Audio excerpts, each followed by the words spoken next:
let's fetch. Let's start.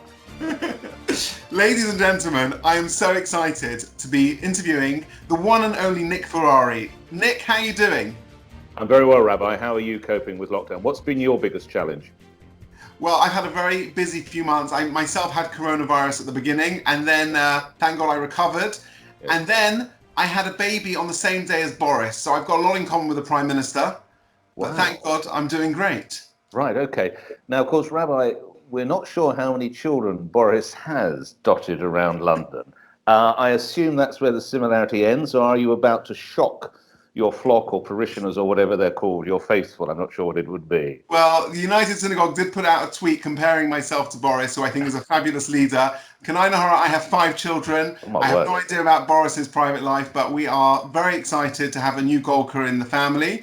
And thank you for your good wishes. Thank you very much. Mazel tov. Now, Nick, you're somebody who needs no introduction.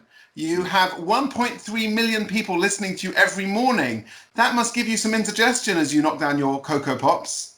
Even more than indigestion, because they published new figures a month ago. It's 1.5 now, which I think actually is fueled by the coronavirus crisis. And on a serious note, briefly, when you consider that our sister station Heart is the biggest commercial station in Europe, and now digital hits, LBC is getting more than Heart, because the same company that owns LBC owns Heart.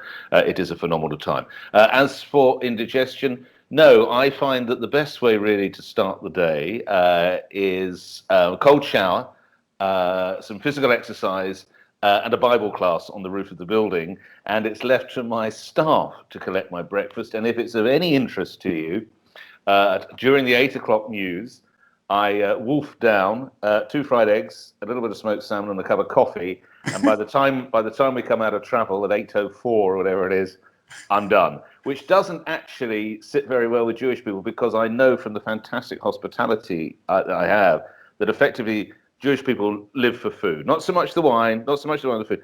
So of course I now eat like a horse. So when I sit down, I am fed so well. I mean, one portion of chopped liver's gone before they've even been around the table. So I've got to keep the horse metaphor going, Rabbi. I've got to rein it in. Amazing. A 4-minute breakfast. That sounds quite impressive. I don't think you have time to say grace after meals, but good for you.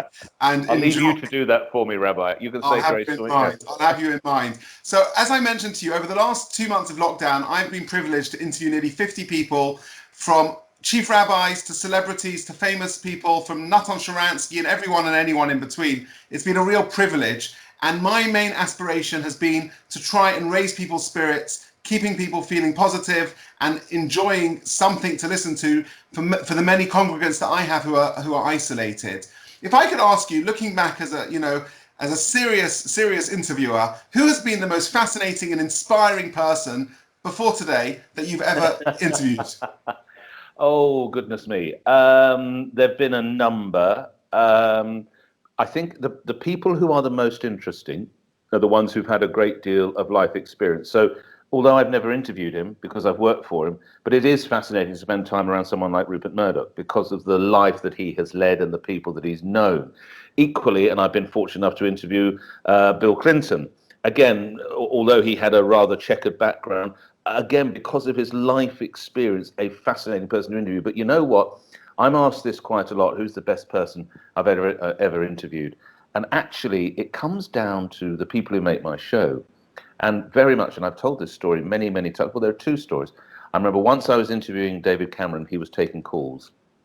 And Rabbi, he and I were on a different page about foreign aid. I understand that we might help, but foreign development, when we're building contraceptive clinics for girls in Malawi, I just have a real problem. So he and I, challenged each other robustly. And the very next call he took, I'll never forget, was a woman, Elizabeth in Birmingham, who said, well, it's very interesting. You've told Nick that he's wrong. We shouldn't be saving the money. We shouldn't be spending it at home. Could you tell that to my children, because I've got terminal cancer and my NHS trust hasn't got any money and I'll be dead by Christmas. And it's things like that. So you can have the most extraordinary politicians. And when I don't know if you know this, and this is going to lose half the audience, but I was a rock editor or pop editor on The Sun, Rabbi. So I chased people like Madonna and Phil Collins and Boy George. I didn't chase him too hard, in all honesty, but I chased a lot of these pop stars. So you sit with those people, and most of them are pretty empty. Politicians go on a kind of set line, although Bill Clinton was very interesting. It's the real people that are, honestly, that's what I really enjoy getting up to and to speak with. That's absolutely true, and I share the same sentiment, having interviewed famous people and also just the regular people who do regular things in my community, finding out the fascinating charity work they're involved with and good stuff that they get up to. That's been really intriguing. I agree. Tell me something. Have you had any really embarrassing moments on the radio? Oh my goodness, my career is full of embarrassing moments. I'm trying to bring one to mind. Um, Probably when, yes, when Boris Johnson and I first started doing interviews together, we didn't have cameras. Okay, now there are cameras in all radio studios, but when he was mayor of London, which I think started in 2008, don't quote me, but I think it was we didn't have cameras. So if I was to ask him as mayor a particularly tough question, and he wasn't going anywhere, I would go something like that, whoa, like that, way, or even other gestures, which I won't do, Rabbi, but you probably appreciate what they might be.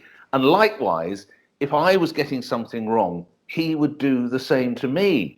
And it was the first time that they put cameras, he was still mayor, Boris, then, that we realized we were busy going, way, and whoa, and others which I won't do, but I'll leave it to the viewers or whatever it is, the faithful to make it. But you think it's, if you cut a taxi up, in Golders Green High Road, you cut across. That's the sort of gesture you're going to get from the taxi driver. Are you with me? You know, if you jump the line for a bagel, this is what's going on. So that's what the mayor. And suddenly we realised the cameras were on us. So that was a bit of an embarrassing moment. That's very funny. Now, Nick, you're a tremendous friend of the Jewish community, and we're so grateful for all your support and work that you my do. privilege. I've met such fantastic.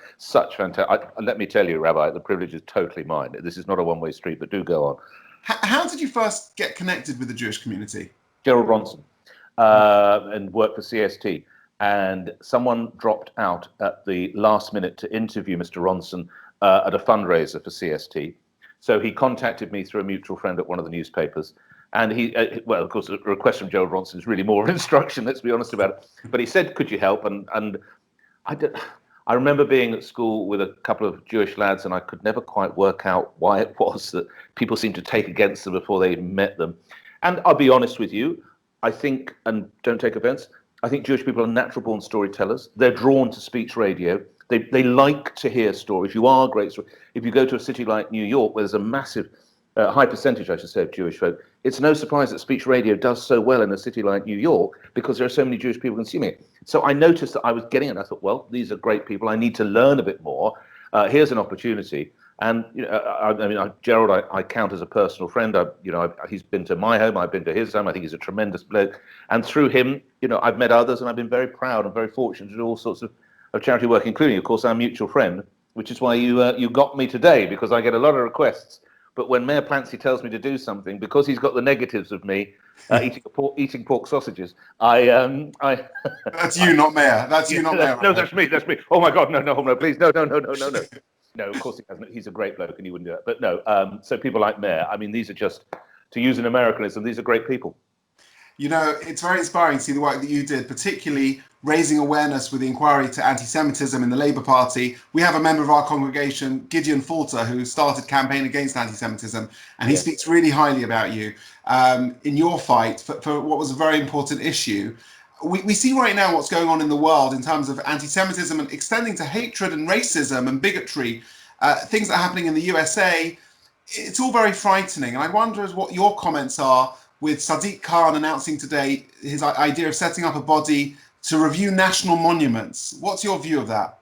I'm really concerned about that, but I note that this is meant to be upbeat. So before we go into that side, let's look at what else has been achieved over the last few weeks or months, Rabbi, which is an incredible sense of community every Thursday. I think that has now had its moment, but people have phoned me. They've spoken to neighbours and been with neighbours, obviously social distancing, in a fashion that they haven't for years. They might have lived next door to somebody for 10 or 20 years. So let's celebrate the positives of that. Now, to move to your central point, I'm really concerned that we now view history through the prism of today.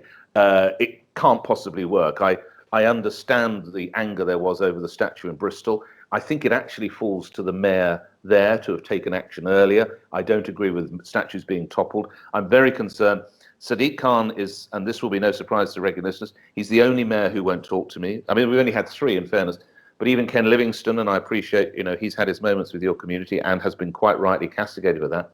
But before he went crackers, He would talk with me all the time. We were very robust. He once tried to get me fired. Boris Johnson, I have a good personal friendship with. Mayor Khan simply won't talk to me, and I know what he's against. He's against statues. He's against advertising on the underground. He's against pictures of women in swimming costumes on the underground, even though I thought we lived in a Western country. So we know everything the man is against. We don't quite know what he's for. So major questions, but let's not be too negative. Let's celebrate the fact that there has been community, and let's realize that actually what probably will come out of this is a reckoning that is required, in that you need to view history. You cannot look at it through today. Otherwise, and I'm sure many of your people watching this will be aware, we did a piece the other week, Rabbi, that Auschwitz, right, is I think 13 million euros down on its budget. So it's launching a global appeal. You have to keep these. If you don't keep that, if you don't keep the battlefields of the First World War, which I've also visited, if you don't keep the cenotaphs, if you don't keep these memorials, you can't learn from history. Sure, absolutely. And, you know, having visited Auschwitz myself 6 times, I know firsthand how important this is. And we talk about human life mattering and how important it is to keep that sacred. You know, last year in September, you had the privilege of visiting Israel, yes, which was a very special moment for you. I'd like to know, first of all, what was your favorite food highlight? And second of all, what was your most inspirational moment as you visited Israel?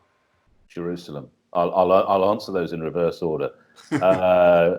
Jerusalem, just, you think you're prepared for it, but the sheer power and sense of being in that city was quite incredible. And the way the faiths meet in this particular city, and just being taken through the market and just going quite incredible. And then going back to the hotel in Tel Aviv, and you get out. Actually, that was the first night I got out a map with my partner, and suddenly, and I appreciate for your friends and your faithful, but things like Bethlehem and Galilee and Judea, all these things that I'd read in the Bible, suddenly this I am there, which was quite incredible. I was so blown away by it. I loved every bit of it. The best food. Do you know what? Is it Ashkelon? Am I pronouncing that correctly? Yeah. Ashkelon. Well, we went to a school that the trust runs in Ashkelon, and they said you're going to have a school meal. Now, I got to be honest, Rabbi. My school meals, I went to an all-boys school that had a sort of military background. So effectively, it was dolloped by a senior boy on a plate. If you were lucky, you got a bit of bread with it. If you didn't, well, that was it, right? So I thought, oh wow, the food was incredible. And by the way, it wasn't just for me. The kids were having it too. There's shawarma, little red sausages that obviously weren't part. I don't know what they were, but they were absolutely just everything. So yeah, even a school meal in Israel is probably 4 stars. Fantastic. Nick Ferrari, this has been such a privilege and a pleasure to have a chat with you. Thank you for all you do for the Jewish community. I bless you with good health. Stay safe. I look forward to the moment I'm back in the car in the morning listening to you faithfully with the kids on the way to school. I'm equally as excited about them going back to school as I am listening to you every morning. Well, do me one thing, Rabbi. One final question. Go on, then I have a final one for you. Yeah, go ahead, Rabbi.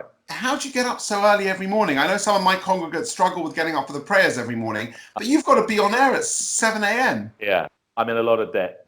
That's actually, aside from being a dad, it's the best job I've ever done because of the interaction I get with people that are probably watching this. So it's not really, don't tell anyone. It's not really work. But don't let them know that because they pay me quite well. You've got to promise nobody ever lets that out of our conversation. Lastly, will you give me a pledge now, Rabbi? Sure, absolutely. Okay. So we're not quite sure. It could be 7, it could be 8. Are you going to have more children than Boris Johnson, Rabbi? Are you prepared to do that? Nick Ferrari, it's been an absolute pleasure. Thank you so much. See you later.